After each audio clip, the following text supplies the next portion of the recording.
Hello friends, this is Himanshu Ranjan. Today I came up with one of the important video for all of you, those who are preparing for Punjab public service commission में जो vacancies आया था senior assistant accounts का. So today I am going to discuss with you कि what is your syllabus for this examination. Okay, what will be your syllabus and how to prepare for this examination. I will discuss everything in this video. So आप इस video को पूरा जरूर देखिए. आपको मैं पूरा बताऊंगा कैसे प्रिपरेशन करना है और कैसे आप इस एग्जाम को अच्छा से अच्छा प्रिपरेशन कर सकते हो. Okay, so first of all I will tell you that go and check the description box of this video. From there you can see one link is there. By clicking that link you can join my telegram. Okay, from my Telegram से आपको important update हमेशा मिलते रहेगा Punjab public service commission का कि इसका senior assistant accounts का examination date कब आएगा and how to prepare for this examination and I will update you everything. Okay, so मैं आपको हमेशा अपडेट करते रहूंगा कुछ ना कुछ. ओके, तो टेलीग्राम आप ज्वाइन कर लीजिए, डिस्क्रिप्शन में लिंक दिया हुआ है. Okay, and one more thing is that कि if you wanted to prepare for this examination, so I have already launched courses for this public Punjab public service commission का जो सीनियर असिस्टेंट अकाउंट्स का I have already launched courses for this examination. आप चाहो तो वो course purchase कर सकते हो. Okay, this courses are available at a very nominal charges. मैं चार्ज कर रहा हूं और भी अदर से कंपेयर में. Okay, so I am charging only 500 rupees for MCQs and for if you are wanted to purchase full course जिसमें कि आपको वीडियोस, लेक्चर, नोट्स एंड और आपको एमसीक्यूज भी मिलेगा, वो आपको 999 में मिल रहा है. Okay, if you wanted to purchase all this things then full detail are mention in description box of this video. Okay, चलिए डिस्कस करते हैं आगे. सीनियर असिस्टेंट अकाउंट्स का वैकेंसी से आया था. सो आज हम डिस्कस करेंगे सिलेबस की. सिलेबस इसका क्या है, क्योंकि पहले प्रिपरेशन करने के पहले सबसे पहले आपको इसका सिलेबस पता होना चाहिए. Okay, so first of all हम सिलेबस डिस्कस करते हैं.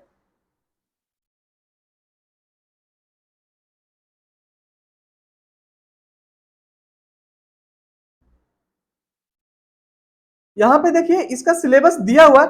अगर सिलेबस दिया हुआ है तो ये सबसे अच्छा बात है कि सिलेबस अगर दिया रहता है ना तो एक पता होता है कि इतना ही पढ़ना है. ओके, तो आपको बस इतना ही पढ़ना है जो सिलेबस दिया है. आप इस पर रिलाई करके इसको प्रिपरेशन करो, अच्छा से प्रिपरेशन करो. और यहाँ पे जो आपको पे स्केल रखा गया है वो काफी अच्छा रखा गया है. तो अब काफी अच्छा रखा गया तो आपको प्रिपरेशन भी काफी अच्छा करना पड़ेगा तभी सिलेक्शन होगा. ओके, तो आपको प्रिपरेशन करना है तो काफी अच्छा प्रिपरेशन करना पड़ेगा और आपको प्रिपरेशन अभी से करना पड़ेगा. ये नहीं कि फिर एडमिट कार्ड आ जाएगा उसके बाद आप प्रिपरेशन करना स्टार्ट करोगे तो फिर लेट हो जाएगा. आपको जितना जल्दी हो सकता है प्रिपरेशन करना स्टार्ट करिए. ओके, और यहाँ पे पे स्केल काफी अच्छा रखा है. ओके, तो प्रिपरेशन करना आप स्टार्ट कर सकते हो. ठीक है, सिलेबस है क्या, post syllabus for post of senior assistant accounts. Financial accounting में देखिए क्या क्या सिलेबस इन लोग रखे. अकाउंटिंग रखे, जिससे अकाउंटिंग में कि अकाउंटिंग का मीनिंग क्या है, स्कोप क्या है, इंपॉर्टेंस क्या है, ब्रांचेस ऑफ अकाउंटिंग, अकाउंटिंग का कितना ब्रांचेस होता है वो आपको पता होना चाहिए. अकाउंटिंग का जो कॉन्सेप्ट होता है, अकाउंटिंग कॉन्सेप्ट होता है वो आपको पता होना चाहिए. अकाउंटिंग कंसेप्ट एंड कन्वेंशन पता होना चाहिए. Double entry system, debit credit होता है वो आपको पता होना चाहिए. प्रिपरेशन ऑफ जनरल, आपको जनरल एंट्री पता होना चाहिए. सब्सिडरी बुक आपको पता होना चाहिए including cash book. Okay, subsidiary book आपको पता होना चाहिए. Ledger, trial balance, preparation of final account, sole traders and partnership forms. Okay, final account मतलब जो ट्रेडिंग पील आप बनाते हैं वो आपको पता होना चाहिए. Distinction between capital and revenue items, मतलब कैपिटल रेवेन्यू आइटम मतलब कि capital receipt, revenue receipt, capital expenditure and revenue expenditure, ये सबको पता होना चाहिए. डिप्रिसिएशन मेथड कि डिप्रिसिएशन कितना मेथड है, जैसे कि एसएलएम, डब्ल्यूडीवी, सो और भी बहुत सारे मेथड्स होता है. ओके, सो ये सब चीजें आपको पता होना चाहिए. Accounting including AS6. Okay, AS6 आपको पता होना चाहिए. BRS, बैंक रिकंसिलिएशन स्टेटमेंट पता होना चाहिए. अकाउंट से रिलेटिंग टू पार्टनरशिप से जो रिलेटेड है, पार्टनरशिप में जैसे कि एडमिशन होता है, जो पार्टनर आता है तो एडमिशन होता है. रिटायरमेंट मतलब पार्टनर रिटायर किया, death of the partner, dissolution of the partnership, amalgamation of form sole of partner to a company. So ये सब चीजें आपका एग्जामिनेशन में काफी ज्यादा इंपॉर्टेंट होने वाला है. They are already mentioned. आपको सिलेबस में अगर वो मेंशन किए हैं तो इससे क्वेश्चंस आएगा और इसी से क्वेश्चंस आएगा. तो आपको इस सिलेबस पे रिलाई करना है और आपको अच्छा से प्रिपरेशन करना है. ओके, कंसाइनमेंट भी यहाँ पे रखे हैं, देखिए आप लोग के लिए ज्वाइंट वेंचर है, ई अकाउंटिंग है, कंप्यूटराइज्ड अकाउंटिंग है. ओके, सो ये सब चीजें हैं आपका सिलेबस में. इंट्रोडक्शन है, tally accounts management. Okay, so ये सब चीजें हैं. कॉर्पोरेट अकाउंटिंग भी है, देखिए आपका सिलेबस में कॉर्पोरेट अकाउंटिंग भी है. वो तो नॉर्मल अकाउंटिंग है, यहाँ पे कॉर्पोरेट अकाउंटिंग भी दिया है. Corporate accounting as per company act 2013 के हिसाब से issue for feature and reissue of shares आपको पूछेगा, redemption of preference share issue and redemption of debenture issue and issue of bonus share, right share, underwriting of shares, underwriting भी है यहाँ पे, debenture accounts of underwriters. Okay, so ये सब चीजें हैं। फाइनल अकाउंट्स ऑफ कंपनीज, मतलब कि यहाँ पे आपका जो शेड्यूल 3 है वो आपको पता होना चाहिए, schedule 3। Okay, schedule 3 of company मतलब फाइनल अकाउंट जो बनता है कंपनी एक्ट के हिसाब से, तो उसको शेड्यूल 3 के हिसाब से बनाया जाता है फाइनेंशियल स्टेटमेंट। ओके, तो final accounts of company including computation of managerial remuneration, कि जो मैनेजरियल रेम्यूनरेशन मतलब क्या होता है ना, कि जो डायरेक्टर को जो रेम्यूनरेशन मिलता है ना, वहां पे वो कंपनी में कितना परसेंट कितना मिलना चाहिए। So I will discuss everything in my regular classes. Okay, if you wanted to purchase my, मैं बता दूं आपको प्राइस, एक बार मैं आपको यहाँ पे लिख करके बता देता हूं।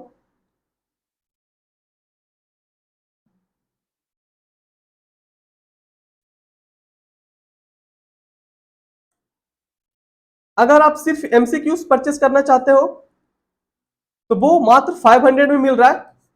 ये सबसे मिनिमम कॉस्ट है पूरा इंडिया में, आपको इतना सस्ता आपको कोई भी नहीं पढ़ाता है जितना सस्ता मैं आपको पढ़ाता हूं। If you wanted to purchase only MCQs, देन आप एमसीक्यूज परचेस कर सकते हो 500 में। आप एमसीक्यूज भी प्रैक्टिस कर सकते हो। ओके, एमसीक्यूज में पूरा सिलेबस कवरेज रहेगा। ओके, अगर आपको फुल कोर्स चाहिए, full course are available at 999। Okay, इसमें आपको फुल कोर्स में video lecture plus notes plus MCQs. Okay, so ये सब आपको मिलेगा फुल कोर्स में। फुल कोर्स मात्र 999 में अवेलेबल है। Okay, full detail are mention in description box of this video कि कैसे आपको परचेस करना है। आप जितना जल्दी परचेस करोगे उतना ही ज्यादा आपको टाइम मिलेगा प्रिपरेशन करने के लिए। ओके, सो फुल कोर्स 999 में अवेलेबल है। And if you wanted to only purchase, आपको सिर्फ एमसीक्यू से चाहिए फॉर प्रैक्टिस, तो आपको एमसीक्यूज ओनली 500 में मिल रहा है। ओके, अगर आपको फुल कोर्स चाहिए जिसमें आपको वीडियो लेक्चर भी चाहिए, नोट्स भी चाहिए, मतलब कि कैसे प्रिपरेशन करना है और सब कुछ उसमें नोट्स में रहेगा, मतलब कि एवरीथिंग, कि जितना भी सम्स रहेगा जो मैं डिस्कस करूंगा वीडियोस में, वो सारा सम्स वगैरह भी नोट्स में एवरीथिंग रहेगा। ओके, और एमसीक्यूज आपको प्रैक्टिस करने के लिए रहेगा, बहुत सारे एमसीक्यूज रहेगा, उससे आप प्रैक्टिस कर सकते हो। ठीक है, तो फुल कोर्स आपको 999 में मिल रहा है। ये सबसे कम प्राइस में मैं पढ़ाता हूं पूरा इंडिया में। आप देख लेना, कोई भी टीचर आपको पढ़ा रहा है तो इससे काफी ज्यादा वो चार्ज कर रहा है, 2 गुना 3 गुना तो जरूर सब चार्ज कर रहे हैं, 5-5 गुना भी चार्ज कर रहे हैं। पर मैंने सोचा कि ये स्टूडेंट्स का पॉइंट ऑफ व्यू से कि मैं कितना नॉमिनल चार्जेस रखूं ताकि मेरा भी जो एक्सपेंसेस है वो निकल सके, क्योंकि मुझे भी मेहनत लगता है, टाइम लगता है, इसके लिए एफर्ट लगता है, वीडियोस लेक्चर बनाना पड़ता है। तो सो मैं बहुत ही नॉमिनल सा अमाउंट रखा हूं 999 कि आप इतना तो पे कर ही सकते हो इतने बड़े एग्जामिनेशन का प्रिपरेशन करने के लिए। So I am charging only a very nominal amount for this examinations. Okay, if you wanted to purchase this full course, then you can purchase this full course at only rupees 999। and आपको सिर्फ लगता है कि आपका preparation आप खुद कर पाओगे और आपको बस थोड़ा चाहिए कि किसी का हेल्प चाहिए, तो आपको एमसीक्यू से भी काम चल सकता है, तो आप एमसीक्यू भी परचेस कर सकते हो, वो मात्र 500 में मिल रहा है। Okay, so full detail are mentioned in description box of this video, so go and check the description box of this video, from there you can see full detail are mentioned there। okay, so आप purchase कर सकते हो, जितना जल्दी purchase करोगे उतना ज्यादा time मिलेगा आपको पढ़ाई करने के लिए। ओके, चलिए फिर से आते हैं यहाँ पे कि यहाँ पे सिलेबस क्या बोलता है। ओके, यहाँ पे देखिए फिर आगे है, जिसे हम लोग कॉर्पोरेट अकाउंटिंग हम लोग देख रहे थे कि कॉर्पोरेट अकाउंटिंग में क्या क्या है यहाँ पे। ओके, फिर यहाँ पे देखिए प्रॉफिट प्रायर टू और after incorporation, consolidated statement of holding company with one subsidiary company, मतलब कंसोलिडेशन से रिलेटेड यहाँ पे क्वेश्चन पूछा जाएगा। अब यहाँ पे कंसोलिडेशन से रिलेटेड आपको यहाँ पे एएस से रिलेटेड और इंड एएस से रिलेटेड आपको दोनों देखना पड़ेगा, एएस इंड एएस दोनों आपको देखना पड़ेगा, क्योंकि क्वेश्चन दोनों से आ सकता है। ओके, सो आपको मैं एएस के साथ साथ इंड एएस एवरीथिंग मैं आपको बताऊंगा कि एएस क्या बोलता है, इंड एएस क्या बोलता है। Okay, so you have to know everything, क्योंकि एग्जामिनेशन में कुछ भी पूछ सकते हैं। ठीक है, अगर ये लोग कंसोलिडेशन लिखे हैं तो एस भी पूछ सकते हैं, इंड एस भी पूछ सकते हैं। ये लोग ने मेंशन किया नहीं है, इसका मतलब आपको दोनों पढ़ना है, एस इंड एस दोनों पढ़ना है। एस का नंबर क्या है, इंड एस का नंबर क्या है। So I will discuss everything in my videos lecture, या फिर if you wanted to purchase only MCQs, so MCQs में भी सब कुछ कवरेज है। Okay, so it's depends upon you कि आपको कैसे प्रिपरेशन करना है। ओके, आगे देखिए अमलगमाइजेशन भी है आपका सिलेबस में।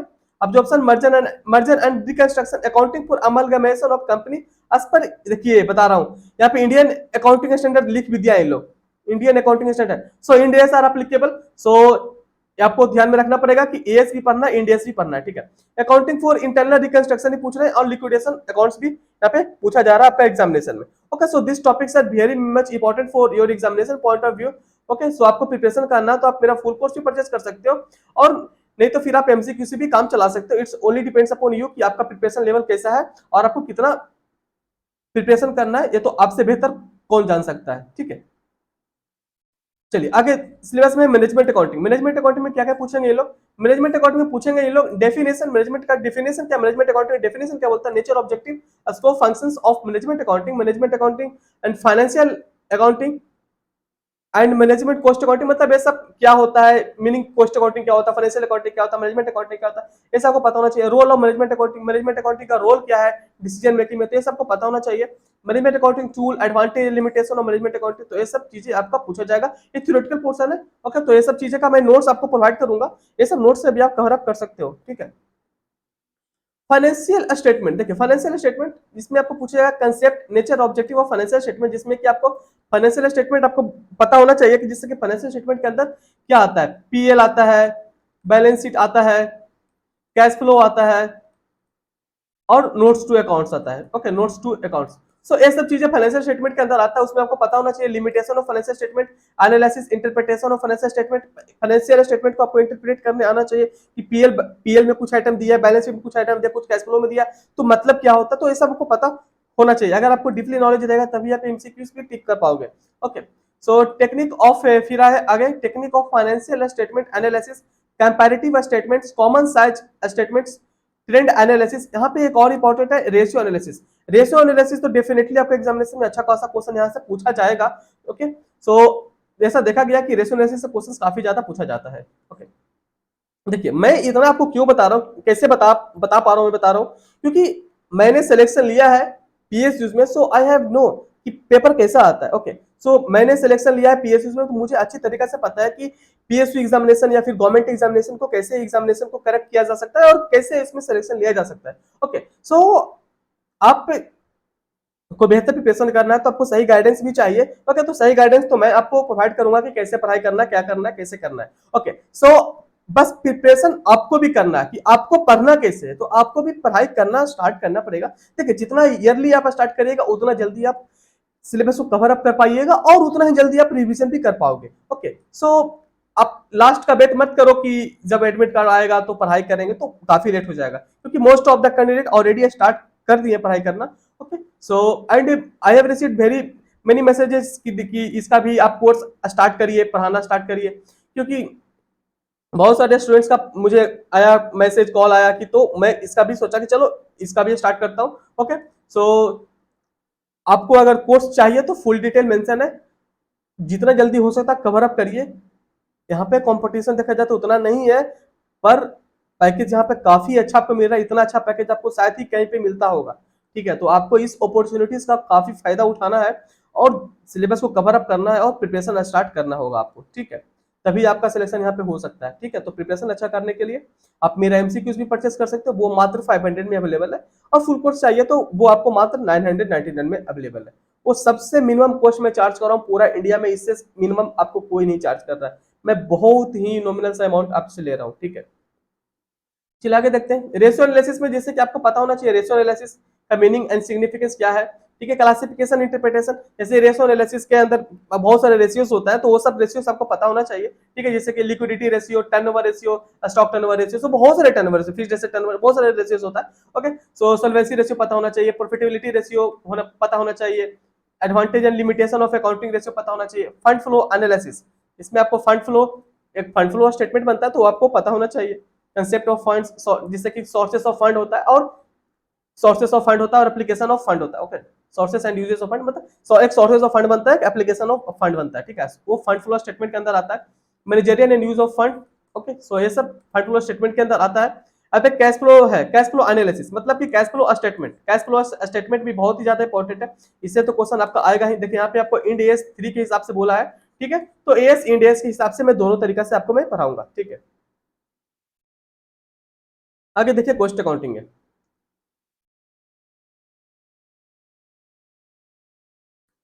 देखिए कॉस्ट अकाउंटिंग में क्या है आपका सिलेबस में, कॉस्ट अकाउंटिंग में आपको मीनिंग पता होना चाहिए कॉस्ट अकाउंटिंग क्या है, ठीक है। Objective, advantage and limitation of cost accounting को पता होना चाहिए। Importance of cost accounting to business concern, cost concept पता होना चाहिए। Preparation of cost sheet, cost sheet आपको बनाना आना चाहिए, ठीक है। जैसे कि मटेरियल, लेबर, ओवरहेड, तो प्राइम कॉस्ट बोला जाता है, तो इस तरह से जो कॉस्ट शीट बनता है वो आपको पता होना चाहिए, ठीक है। प्रिपरेशन ऑफ कॉस्ट शीट से क्वेश्चन आता है, ठीक है। तो बस आपको एक कॉस्ट शीट आपको बनाना आ जाएगा ना, तो एक अगर कॉस्ट शीट आप बनाना सीख जाओगे कि कॉस्ट शीट कैसे बनता है, उसको कैसा है, ठीक है, तो उससे अगर कुछ भी आपको पूछेगा तो आप आराम से उसको टिक कर सकते हो, ठीक है। तो आपको ये पता होना चाहिए कॉस्ट शीट। अकाउंटिंग और मटेरियल, मटेरियल चैप्टर से आपको क्वेश्चन पूछा जाएगा, ठीक है। Concept, concept objective and technique of material control accounting, control of purchase, storage, issue material में ट्रीटमेंट ऑफ, यहाँ पे जैसे कि यहाँ पे इतना कुछ लिखा है, तो मतलब यहाँ पे आपको फीफो, लिफो, ये सब के बारे में यहाँ आपको बोला है, ठीक है। पर मटेरियल इतना ही नहीं है, मटेरियल में आपको बहुत सारा चीजें होता है, रीऑर्डर लेवल आपको पता होना चाहिए, ओके। रीऑर्डर क्वांटिटी पता होना चाहिए, मतलब रीऑर्डर क्वांटिटी मींस ईओक्यू पता होना चाहिए। सो बहुत सारे चीजें हैं मटेरियल चैप्टर में। So I will discuss everything in my classes, या फिर आप एमसीक्यू परचेस करते हो तो आपको एमसीक्यू से भी सब कुछ मिलेगा, ओके। सो मैं आपको पूरा सिलेबस को अच्छा से कवर अप कराऊंगा, ओके। सो इसके लिए आपको टेंशन लेने का दरकार नहीं है, मैं जितना सिलेबस बोलता है उससे ज्यादा ही मैं कराऊंगा, ठीक है। जितना सिलेबस बोल रहा है उससे ज्यादा ही मैं कराऊंगा, आपका कोर्स में कवरेज रहेगा, ओके। चलिए आगे देखते हैं। अकाउंटिंग फॉर लेबर, लेबर में आपको क्या क्या बोला ये लोग, labour turnover, okay. Labour turnover होता है जैसे कि सेपरेशन मेथड होता है, एडिशन मेथड होता है, तो ये सब आपको पता होना चाहिए, ठीक है। वो सारा कुछ होता है, फॉर्मूलाज होता है उसका, ठीक है। Labour cost control, labour turnover, idle time and over time, method of बेच पेमेंट, मेथड ऑफ बेच पेमेंट होता है, ओके। सो बेच पेमेंट कैसे कैसे किया जाता है, बहुत सारे हेल्थ से मेथड, बहुत सारा है उसमें, रोअन मेथड, सो बहुत सारी चीजें है उसमें, ठीक है। So time and piece rate आपको पता होना चाहिए। Essential of good wage plan incentive, Taylor, देखिए यहाँ पे टेलर के लिखा हुआ है, टेलर डिफरेंशियल पीस रेट आपको यहाँ पे देखिए, हेल्थ से रोअन लिख भी दिया है, ठीक है, हेल्थ से रोअन, तो ये सब चीजें आपको पता होना चाहिए, ओके। अकाउंटिंग फॉर ओवरहेड, एक ओवरहेड में देखिए आपको क्या पता होना चाहिए, meaning, classification of overhead, element wise, ठीक है, functional and behaviour, allocation, apportionment of overhead, apportionment and allocation, एक अपोर्शनमेंट होता है, एक एलोकेशन होता है, वो भी आपको पता होना चाहिए। अपोर्शनमेंट क्या होता है, एलोकेशन क्या होता है, ओके। तो ये सब चीजें आपको पता होना चाहिए of overhead. Absorption of overhead, determination of overhead rate, under and over, under and over absorption, इसका एक फॉर्मूला होता है, ठीक है, वो भी आई will discuss with you in my regular classes, या फिर एमसीक्यूज आप परचेस करते हो करोगे तो उसमें भी रहेगा, ठीक है। इसका फॉर्मूलाज होता है, तो इसके रिलेटेड आता है एमसीक्यूज, इससे क्वेश्चन बनता है, ठीक है। Treatment of special item of overhead like interest, depreciation, packaging expenses, carriage expenses, machinery, erection, tools, research and development and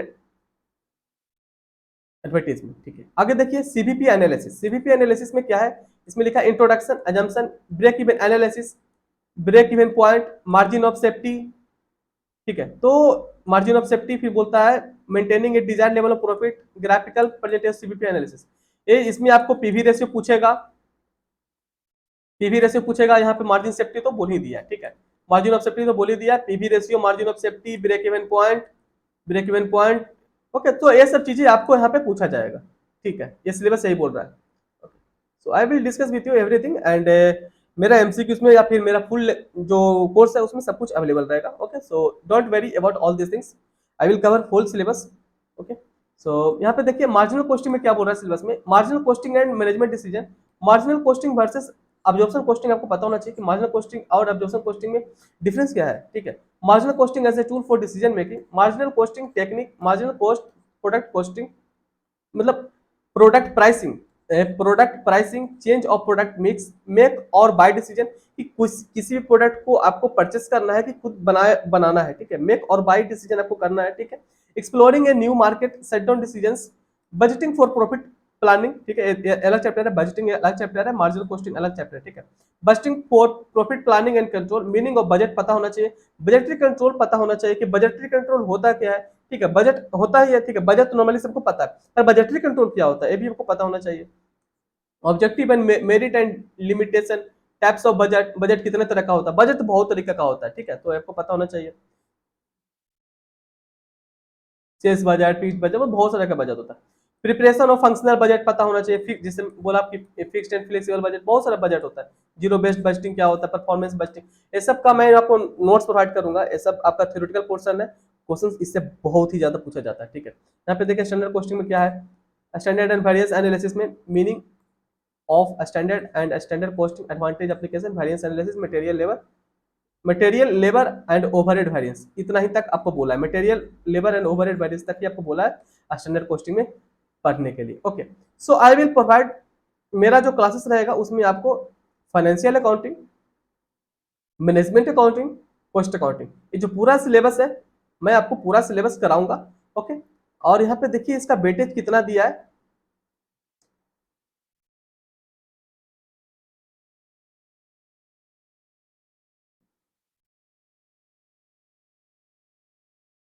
आपको अगर एक कोर्स परचेस करना है तो इससे सस्ता आपको पूरा इंडिया में कोई नहीं पढ़ा रहा है, ये आपको भी पता है।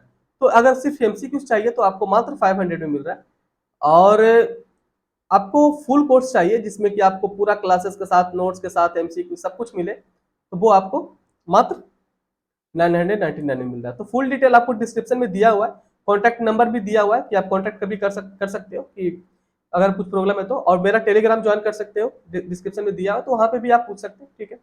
देखिए यहाँ पे आपका जो पैटर्न है, pattern of written competitive examination का, यहाँ पे pattern for written competitive examination 120 question पूछा जाएगा, 4 नंबर का एक क्वेश्चन होगा। Okay, so here you can see कि question from the subject, question से आपका सब्जेक्ट मैटर, जैसे कि आपका financial accounting, management accounting, cost accounting से कॉस्ट 100 क्वेश्चंस पूछा जाएगा, जो कि 4 नंबर का एक क्वेश्चन होगा, 4 मार्क्स का 1 क्वेश्चन होगा, तो 100 इंटू 4 400 मार्क्स का आपका यहाँ से आपका क्वेश्चंस आएगा, जो आपका अभी तक आप पढ़ाई किए हो, जो आपका सिलेबस में दिया है financial accounting, management accounting, cost accounting से आपका 400 मार्क्स का क्वेश्चन पूछा जाएगा, जिसका की वेटेज काफी ज्यादा है। सो आई विल प्रोवाइड, मतलब इसके लिए मैं तो प्रॉपर क्लासेस के साथ साथ एमसीक्यूज एवरीथिंग मैं प्रोवाइड कर रहा हूँ, तो आप इसका प्रिपरेशन कर सकते हो। फुल डिटेल मेंशन है कि मैं जैसा कि बोल दिया कि 500 रुपए में आपको एमसीक्यूज मिल रहा है, और फुल डिटेल लेक्चर के साथ, एमसीक्यूज के साथ नोट्स चाहिए तो वो बात 999 में मिल रहा है, तो इसका प्रिपरेशन आप कर सकते हो, ठीक है। और यहाँ पे आपको मात्र 20 क्वेश्चंस और 80 मार्क्स का आपका इसमें है, GK, current affair, mental ability, logical reasoning. So इसका वेटेज बहुत ही कम दिया, तो आपको बस इस पे आपको मेहनत करना है। मेहनत आपको कहाँ पे करना है, मेहनत आपको इस पे करना है, इस पे आपको मेहनत करना है। अगर जिसका इसमें पकड़ बन गया अच्छा, तो यहाँ पे